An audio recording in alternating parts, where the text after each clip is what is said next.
મોટા દેડમાંથી જાણથી કડદાનું આંદોલન ચાલુ થયું ત્યાંથી હું જોતો હોઉં છું, કારણ કે હળદદ ગામમાં જે મિટિંગ હતી એ તો ખેડૂની મિટિંગ હતી, અને ખેડૂની મિટિંગ હોય એમાં જે ખેડૂનો અવાજ ઉઠાવે, ખેડૂનો કપાનો કેટલો કડદો થતો એ તો ખેડૂને ખબર પડતી હોય આખા વરામાં.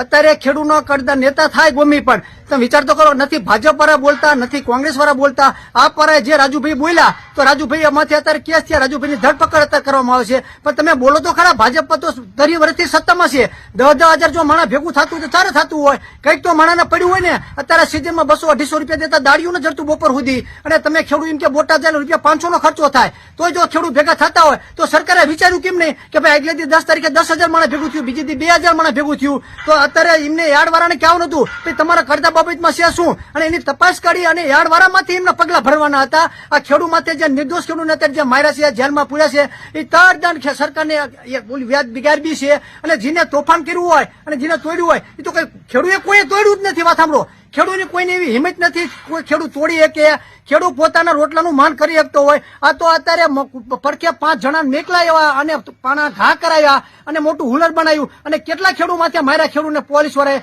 તદ્દન ખોટા માર્યા છે પોલીસ વાળાએ. જેટલા પોલીસ વાળાએ માર્યા ને તમામ ખેડૂત એનો બદલો લેવાના છે. ગમે ત્યારે સત્તા તો ગમે ત્યારે પરિવર્તન થતી જ હોય છે, અને ખોટા તમે કેસ કર્યા જેના પ્રૂફ હોય અને જેને તોડ્યું છે એના માટે કરો. ભાઈ ઘરમાં ઘરે બિચારા 80 વર્ષની ડોસ્યુને તમે મારી છે, હીરા ઘસવાજીને માર્યા છે, વાણિયા બિચારા 2 દુકાને વેપાર કરતા એને માર્યા છે. જરીક તો તમે શરમ રાખો. ગુજરાતમાં આવું શાસન હે તમને મારવાનું? આના કરતા તો રાજા સાહેબ અંગ્રેજો હારા હતા પણ